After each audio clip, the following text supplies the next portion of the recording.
Bismillahirrahmanirrahim. Alhamdulillahi rabbil alamin.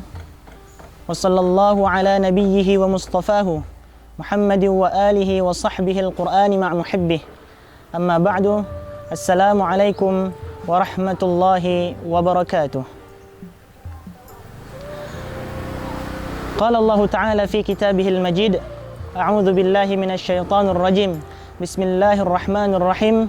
Syahru Ramadan alladzi unzila fihi al-Qur'an hudan lin-nasi wa bayyinatin minal huda wal furqan. Ila akhir al-ayah. Shadaqallahul azim. Kaum muslimin muslimat yang dirahmati Allah Subhanahu wa taala, bulan suci Ramadan merupakan bulan yang mempunyai ikatan yang sangat kuat dengan Al-Qur'anul Karim. Bulan suci Ramadan merupakan bulan yang mempunyai hubungan yang sangat spesial dengan Al-Qur'anul Karim.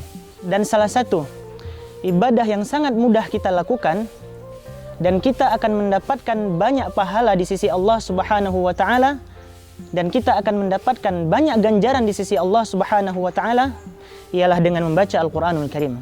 Nabi Muhammad SAW pernah bersabda, "Man qara'a harfan min kitabillahi falahu hasanah." Barang siapa yang membaca satu huruf saja daripada Al-Qur'anul Karim, falahu hasanah, maka Allah akan memberikan kepadanya satu pahala. Allah akan memberikan kepadanya satu kebaikan. Wal hasanatu bi'ashri amthaliha. Dan satu kebaikan tersebut akan Allah lipat gandakan menjadi 10 kebaikan. Artinya, setiap satu huruf yang kita baca daripada Al-Qur'anul Karim, Allah akan memberikan 10 pahala kepada kita. Allah akan memberikan 10 kebaikan kepada kita. Kemudian Rasulullah SAW melanjutkan, "La aqulu alif lam mim harfun." Aku tidak mengatakan bahwa alif lam mim merupakan satu huruf, tidak. Walakin alifun harfun, akan tetapi alif satu huruf, wa lamun harfun, dan lam satu huruf, wa mimun harfun, dan mim satu huruf. Kaum muslimin muslimat yang dirahmati Allah Subhanahu wa taala, maka coba kita bayangkan betapa banyak pahala yang akan kita dapatkan, betapa banyak ganjaran yang Allah berikan kepada kita hanya dengan membaca Bismillahirrahmanirrahim, hanya dengan membaca Alhamdulillahirabbil alamin, hanya dengan membaca Qul huwallahu ahad, Qul a'udzu birabbin nas, dan lain sebagainya. Maka pada kesempatan kali ini, izinkan saya untuk memberikan sedikit cara dan trik bagaimana mengkhatamkan Al-Qur'anul Karim di bulan suci Ramadan.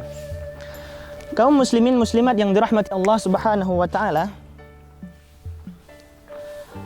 dalam satu bulan terdiri dari 30 hari. Dan Al-Qur'anul Karim terdiri dari 30 juz. Artinya, setiap satu hari yang kita lewati di bulan suci Ramadan, kita harus membaca satu juz daripada Al-Qur'anul Karim. Kaum muslimin muslimat yang dirahmati Allah Subhanahu wa taala, membaca Al-Qur'anul Karim sebanyak satu juz dalam satu waktu mungkin sudah menjadi hal yang biasa bagi sebagian orang, dan mungkin sudah menjadi hal yang mudah bagi sebagian orang. Namun, bagi sebagian yang lain, membaca Al-Qur'anul Karim sebanyak satu juz jika dilakukan dalam satu waktu akan terasa sedikit berat dan akan terasa sedikit susah. Lantas bagaimanakah cara yang harus kita lakukan sehingga satu juz yang akan kita baca setiap harinya terasa lebih mudah bagi kita? Kaum muslimin muslimat yang dirahmati Allah Subhanahu wa taala, dalam satu hari satu malam, insya Allah semua kita pasti akan melaksanakan salat fardu 5 waktu.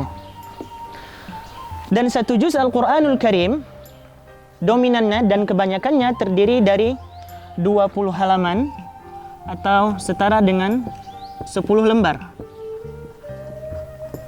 Tentunya dalam hal ini kita berpatokan kepada mushaf Madinah ataupun di Indonesia yang biasanya kita kenal dengan mushaf pojok Al-Quran, Al-Quran pojok yang biasanya dipakai untuk menghafal Al-Quranul Karim.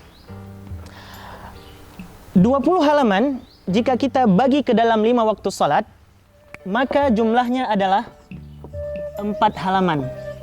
Maka jumlahnya adalah ada 4 halaman daripada Al-Quranul Karim yang harus kita baca setiap waktu salat, baik itu subuh, zuhur, asar, maghrib ataupun isya.